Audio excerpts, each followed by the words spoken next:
بسم اللہ الرحمن الرحیم الحمد للہ وکفیٰ وسلام علی عبادہ الذین اصطفیٰ۔ یہ پہلا درس ہے، کافی عرصے طویل ناغے کے بعد آج پہلا درس ہم نے شروع کیا الحمدللہ۔ گزشتہ کوئی 3-4 سال پہلے ترتیب تھی باقاعدگی سے ہفتہ وار درس کی، لیکن بیچ میں ناغہ آ گیا تھا۔ اب جو سلسلہ شروع کیا، اللہ رب العزت سے دعا یہ ہے، التجا ہے اللہ سے، اللہ کی بارگاہ میں کہ اللہ اس کو تا حیات قائم و دائم رکھے۔ آج کے درس میں 10ویں پارے کی سورہ توبہ کی آیت نمبر 24 کا ہم مختصر سا خلاصہ اور مختصر سی تفسیر پڑھیں گے۔ اعوذ باللہ من الشیطان الرجیم، بسم اللہ الرحمن الرحیم۔ قل إن كان آباؤكم وأبناؤكم وإخوانكم وأزواجكم وعشيرتكم وأموال اقترفتموها وتجارة تخشون كسادها ومساكن ترضونها أحب إليكم من الله ورسوله وجهاد في سبيله فتربصوا حتى يأتي الله بأمره والله لا يهدي القوم الفاسقين۔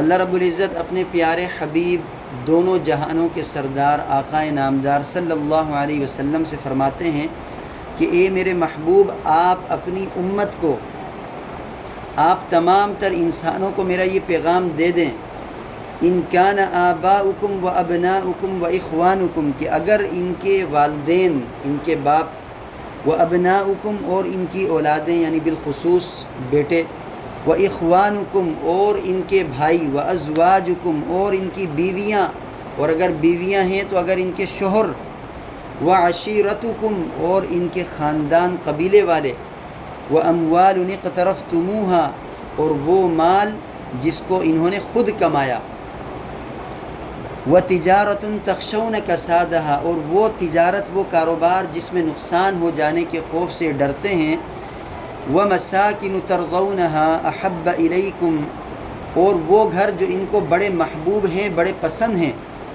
أَحَبَّ إِلَيْكُمْ مِنَ اللَّهِ وَرَسُولِهِ وَجِهَادٍ فِي سَبِيلِهِ اگر یہ ان کو زیادہ محبوب ہیں اللہ اور اس کے رسول سے اور اللہ کے راستے میں جہاد سے، فَتَرَبَّصُوا تو ان کو پیغام دے دیں کہ کان کھول کر سن لو، کہ انتظار کرو، حتیٰ یأتی اللہ بأمری کہ اللہ اپنا کوئی فیصلہ نازل کر دے۔ واللہ لا یہدی القوم الفاسقین اور اللہ رب العزت فاسق قوم کو ہدایت کبھی بھی نہیں دیتے۔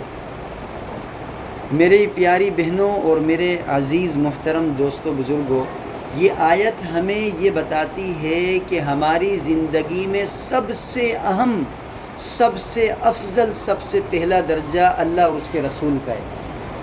زندگی کے اس اہم ترین پہلو کو سمجھیں کہ ہمارے لیے سب سے اہم ہماری زندگی میں اللہ اور اس کے رسول ہیں، ہمارے والدین سے بڑھ کر، ہماری آل اولاد سے بڑھ کر، اگر ہم مرد ہیں تو ہماری بیویوں سے بڑھ کر، اور اگر ہم خواتین ہیں تو ہمارے شوہروں سے بڑھ کر، ہمارے خاندان اور قبیلے سے بڑھ کر، وہ مال جس کو ہم نے خود کمایا، اللہ نے یہ لفظ ساتھ میں ذکر کیا۔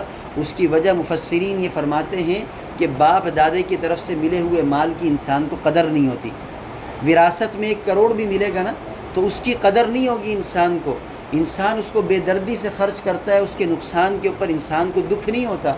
بڑے ہمارے ایک واقعہ سناتے ہیں کہ کوئی بچہ تھا، اس کو اس کے والد نے 1 روپیہ دیا، اس ٹائم پہ 1 روپیہ ہوا کرتا تھا، آج کل کا ہم 100 روپے لگا لیں، کہ باپ نے 100 روپیہ دیا کہ بیٹا جاؤ یہ فلاں کنویں میں جا کر پھینک دو۔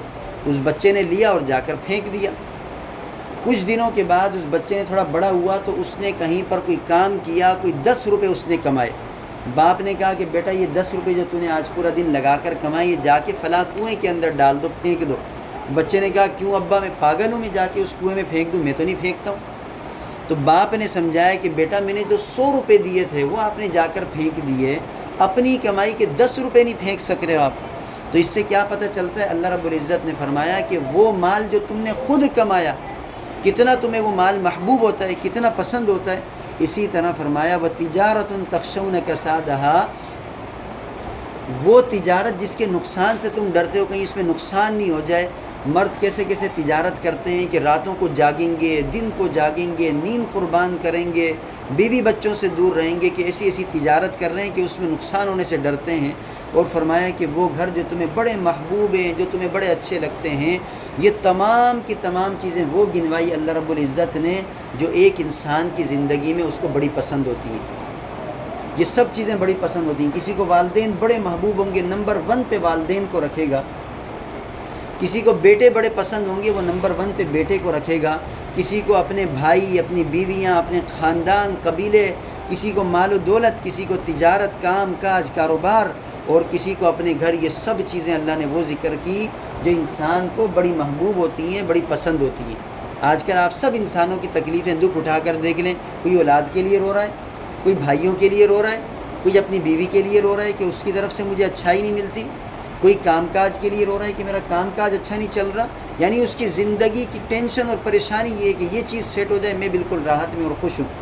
تو اللہ رب العزت نے ان تمام چیزوں کو گنوایا اور اپنے محبوب کو فرمایا کہ اے محمد، یہ خطرناک پیغام ہے، یہ پیغام آپ تمام انسانیت کو دے دیں کہ یہ تمام کی تمام چیزیں اگر تمہارے لیے نمبر 1 پہ ہیں اور اللہ اور اس کے رسول کی محبت پیچھے ہے تو سن لو، فتربصوا، پھر انتظار کرو، پھر تباہی کا، ہلاکت کا اور بربادی کا انتظار کرو۔ فتربصوا، پھر انتظار کرو، حتیٰ یأتی اللہ بامری، کہ اللہ رب العزت اپنا کوئی فیصلہ ایسا اتار دیں جو عذاب کا فیصلہ ہو، جو تمہاری پکڑ کا فیصلہ ہو، کہ اللہ رب العزت تمہیں اوندے منہ گرا دیں، کہ اللہ رب العزت پچھلی امتوں کی طرح تمہاری طرف تباہی اور بربادی کے فیصلے کر دیں، پھر انتظار کرو۔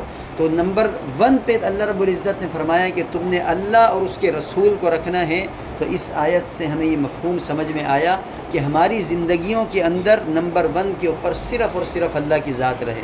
ہماری زندگیوں کے اندر نمبر 1 پہ اللہ اور اس کے رسول صلی اللہ علیہ وسلم رہیں، کہ جہاں پر عشق رسول کی بات آئے، جہاں پہ اللہ کی بات آئے، وہاں پہ ہمارے ماں باپ بھی پیچھے ہو جائیں، وہاں پہ ہمارے بیوی بچے پیچھے ہو جائیں، پھر ہمارے لیے کسی اور کی کوئی حیثیت نہ ہو۔ اور صحابہ نے یہ کر کے دکھایا۔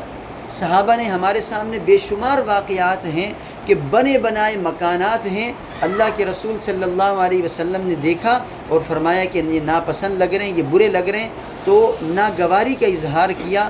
تو اس صحابی رسول نے ایک لمحے کا منٹ کا وقت ضائع نہیں کیا، پورے کے پورے بنے ہوئے گھروں کو گرا دیا کہ نہیں، اللہ کے رسول صلی اللہ علیہ وسلم کو یہ گھر ناپسند گزرا ہے، گھر گرا دیا۔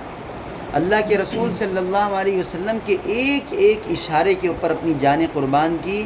تو صحابہ نے کر کے دکھایا کہ نمبر 1 پہ ہماری زندگیوں کے اندر اللہ اور اس کے رسول کی محبت نے رہنا ہے۔ احب الیکم، اللہ نے کہا محبت اگر تمہیں اللہ اور اس کے رسول سے بڑھ کر ان چیزوں کی ہے تو پھر تو عذاب کا انتظار کرو۔ تو ہمیں محبت، میرے پیارے دوستوں، محبت 2 طرح کی ہوتی ہے۔ ایک فطری محبت ہے، انسان کو ہو جاتی ہے، کسی لڑکے کو لڑکی سے ہو گئی، فطری محبت ہے، اس کا اختیار نہیں ہوتا، اس کو محبت ہو جاتی ہے۔ وہ اس کی محبت میں دن کو جاگے گا، رات کو جاگے گا، پوری راتیں باتیں کریں گے، یہ فطری محبت ہے، اس کو ہو گئی۔ ایک عقلی محبت ہوتی ہے کہ انسان کو اپنے مال سے محبت ہوتی ہے کہ میں نے بڑی محنت سے کمایا۔ بسا اوقات انسان کو والدین سے سچی محبت نہیں، مگر وہ کرتا ہے کہ بھئی میرے ماں باپ ہیں، انہوں نے اپنی زندگیاں میرے اوپر لگائی ہیں، اپنی زندگی کو گھول کر مجھے پلائی اور مجھے زندگی دی، انہوں نے اپنے محنت کی، اپنی ہڈیاں گھول دی اور میرے اوپر خدمت کی، میرے اوپر انہوں نے اپنی زندگی لگائی، میری خدمت کی۔ تو انسان عقلی طور پہ ان سے محبت کرنے پر مجبور ہوتے، لازمی کرے گا محبت۔ تو محبت 2 طرح کی، عقلی طور پر ہے اور دوسری فطری طور پہ ہے۔ اللہ رب العزت نے فرمایا کہ کسی بھی طریقے کی محبت ہو کہ تم نے سب سے بڑھ کر اللہ اور اس کے رسول سے محبت کرنی ہے، سب سے بڑھ کر، اور اگر نہیں کرتے ہو تو پھر تمہاری دنیا اور آخرت کی تباہی اور بربادی ہے۔ تو اللہ رب العزت سے اس مختصر درس کے اندر جو ہم نے سیکھا کہ اللہ سے ہم یہ دعا کریں کہ اللہ آپ اپنی محبت کو اور اپنے حبیب صلی اللہ علیہ وسلم کی محبت کو ہمارے اوپر اتنا غالب کر دیں کہ ہم سب سے پہلے آپ کی اور آپ کے رسول کی محبت کو ہی رکھیں، ہم اس سے اوپر کا درجہ کسی کو نہیں دیں۔ یا اللہ ہمارے لیے سب سے پہلا اور سب سے قیمتی جو فیصلہ ہوا کرے ہماری زندگی کا، وہ آپ کی خاطر ہوا کرے۔ اور یقیناً جس دن ہم نے انشاءاللہ بیٹھ کر اکیلے میں اللہ سے یہ عہد کر لیا کہ یا اللہ میں سب سے بڑھ کر آپ سے محبت کرتا ہوں اور آپ کے رسول سے کرتا ہوں. ہم نے اللہ سے جس دن جس رات بیٹھ کر یہ عہد کر لیا تنہائی کے اندر، آپ اس بات کو لکھ کر اپنے پاس رکھ لیں. اگر یہ بات سچی نہ ہو تو قیامت کے دن میرا گریبان ہوگا اور آپ کا ہاتھ ہوگا. آپ یہ لکھ کر رکھ لیں اپنے پاس، اپنی قبر کے اندر بھی اس پرچے کو اتارنا کہ آپ دنیا کے اندر بھی کامیاب ہیں، آخرت میں بھی کامیاب ہیں. کیونکہ اللہ اور اس کے رسول کا وعدہ ہے کہ تم مجھ سے اور میرے رسول سے محبت کرو، تم ہماری طریقوں کو اپناؤ، تو ہمارے طریقوں کے اوپر چلو، پھر دیکھو دنیا اور آخرت کی محبت تمہارے قدموں میں ہوتی ہے. اللہ رب العزت آپ کو ہم سب کو اس پر عمل کی توفیق عطا فرمائے.